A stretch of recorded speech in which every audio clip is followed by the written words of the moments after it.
The thing you remember first isn't the snow, but the cold itself. It crept into the house overnight, frosting the windows and settling in the hall like an uninvited guest. You'd wake beneath heavy blankets, reluctant to move, listening to the stillness of a winter morning. Floors felt sharp underfoot. Breath showed in the air. The cold followed you, from bedroom to kitchen, from home to school, never quite leaving. Winters weren't just colder back then. They were lived differently, shaping routines, moods, and memories in ways that feel unbelievable now.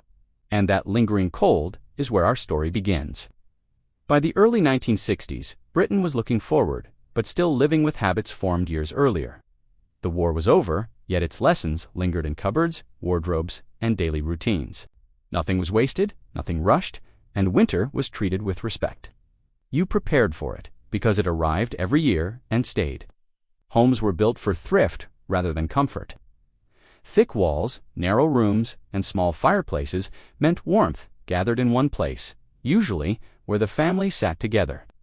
Clothing followed the same logic.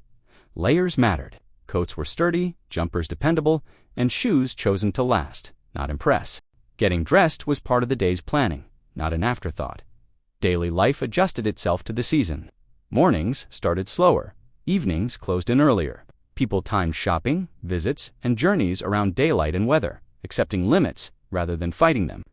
There was no expectation of instant comfort, only gradual ease. Today, warmth appears at the turn of a dial, and seasons feel optional. But in the 1960s, winter shaped behavior quietly and constantly. It asked for patience, foresight, and a kind of shared understanding that everyone was adapting together. That mindset framed everything that followed, from homes to habits everywhere then. Indoors, winter had its own geography, and everyone knew it by heart. Bedrooms were the coldest places, especially first thing, where blankets were shed reluctantly, and mornings began with a quick dash into clothes laid out the night before.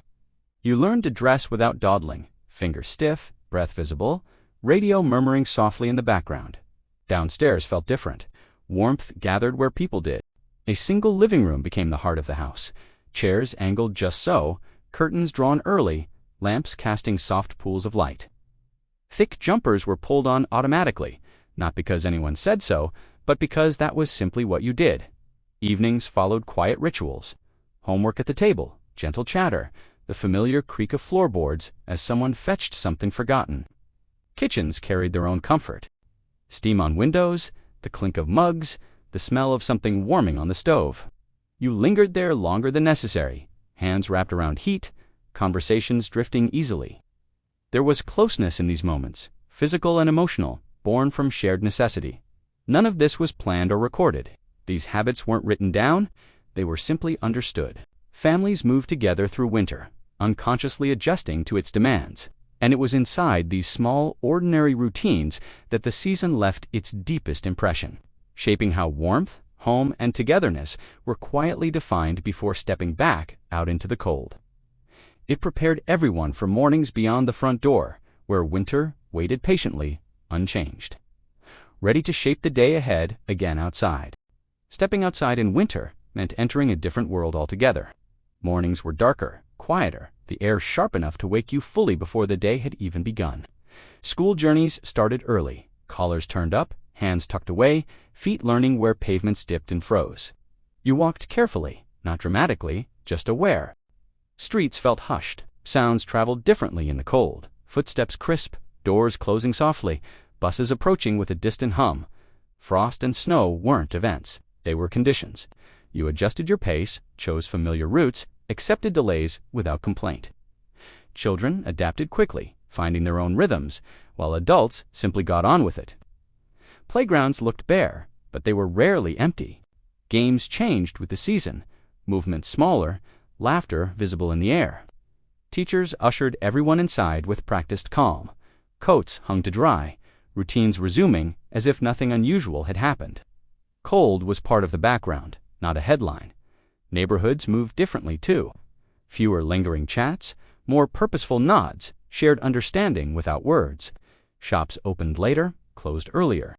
Letters, errands, and visits were planned around daylight, not convenience. Today, winter often feels like an interruption.